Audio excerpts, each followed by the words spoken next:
I love comics. I love comics a lot. I read a lot, and I've read a lot for quite a while. So we're going to talk about Spider-Man. Spider-Man No Way Home trailer.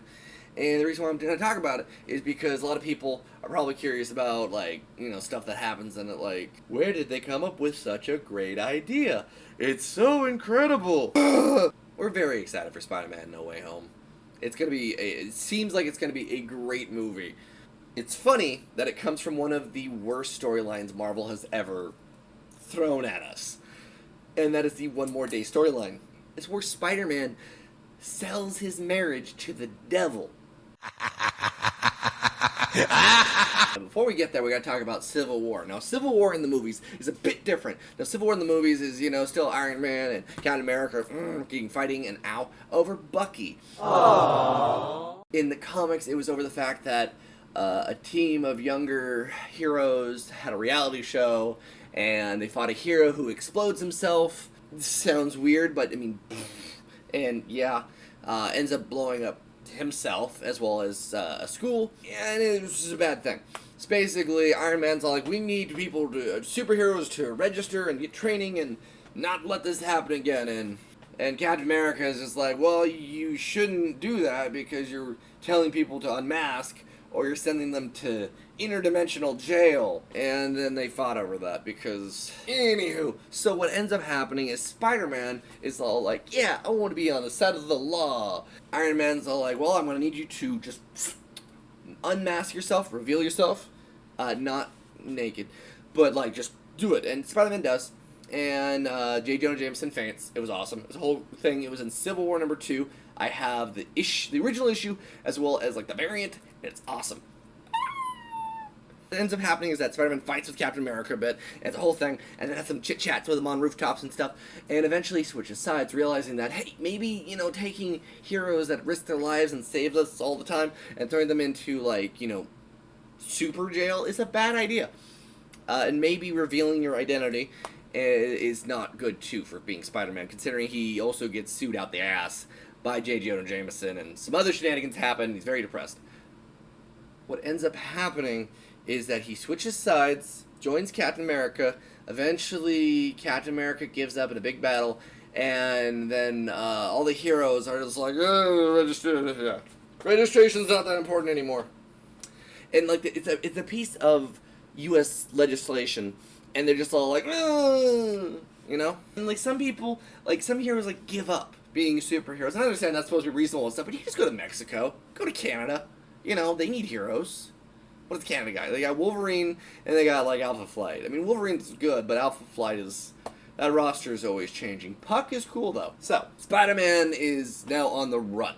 He joined Captain America last minute, and he is the poster boy for registration, and the fact that he switched sides, everybody wants his ass on a skillet. What that means is that, for some reason, Kingpin is just all like, what would be good? He's in jail at the time. But he's like, what would be good?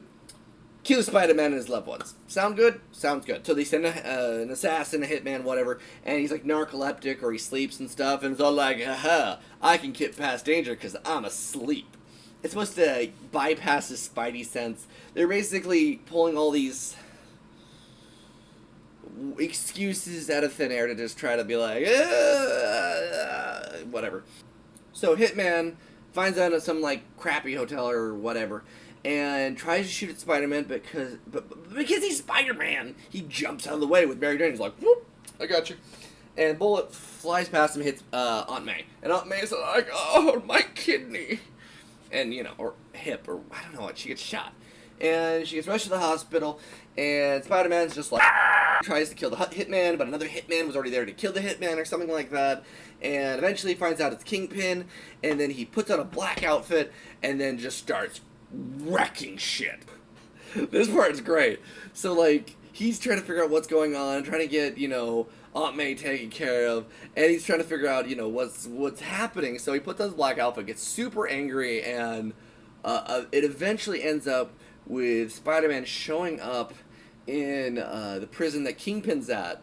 And Kingpin bribed all the guards, like, I want everybody to see, let all the prisoners out, let them see me beat Spider-Man, because I'm a man that is quite big and muscular, and he is just a superhero who can lift a car and fucking throw it. Spider-Man shows up and Kingpin's all like, Spider-Man just beats his ass, like just seriously just bodies him, but not before getting naked. Very important detail. Spider-Man's so like, this like suit, even though it's his angry suit that's all black and stuff, is all like, this suit is a message, and this is not the message I wanted to get. So he just gets naked and just beats the shit out of the Kingpin. And Kingpin's like trying to save face, turning like, this is all going to plan, blood, blood, blood, this is all going to plan. Spider-Man basically says, you know, if Aunt May dies, you die. Webbing in your lungs, you die. Capiche? Bye-bye. Whee! That happened. Aunt May's dying in the hospital. Spider-Man reaches out to Aunt May through some Doctor Strange shenanigans, and she says in her dream that, like, her catatonic state or whatever, that she wants to go meet Uncle Ben. Like, it's time. She's like, I've been 80 for the past 80 years or so. Let me die, Peter. And he's all, no, I feel guilty. And then tentacles take her away. It's weird. Devil shows up. Mephisto. Well, it's Marvel's Devil, so it's the guy that everybody thought was going to end up in the Disney Plus shows, but never did. For now. Spoiler alert.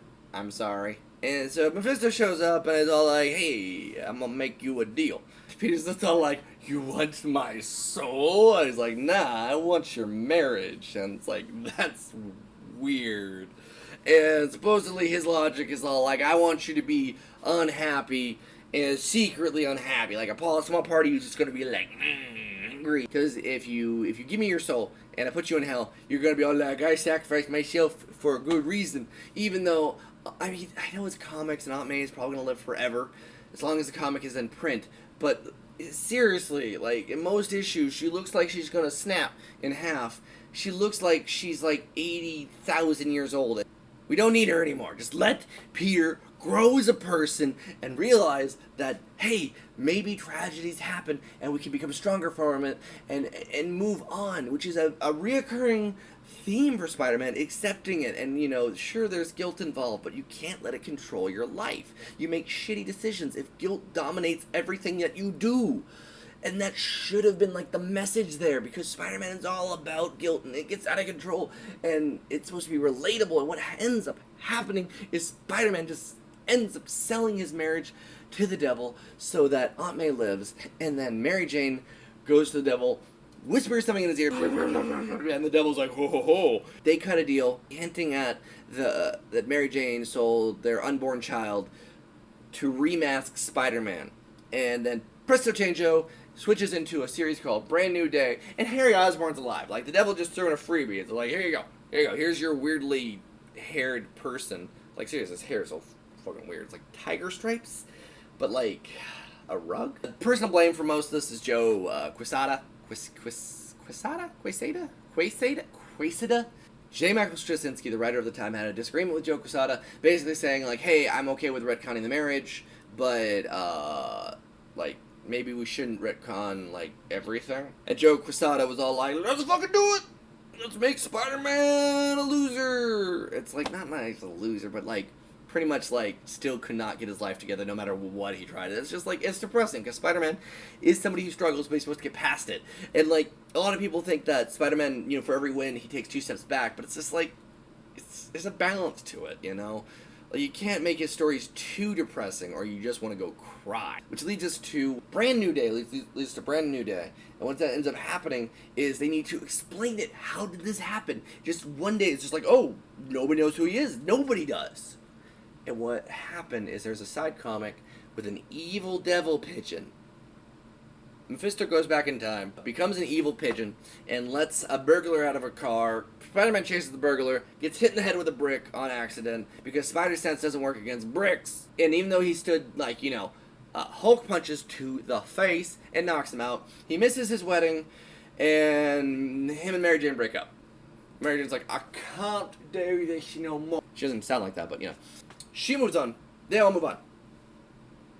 Doctor Strange gets involved, because Spider-Man's just like, ah! And Doctor Strange is all like, oh, let me see what I can do. And he convinces Iron Man and Mr. Fantastic to help him use magic and science and nanomachines, and I think this is the plot of Metal Gear Solid, but I could be wrong, to wipe the memory of everybody on the planet except for everybody in the circle.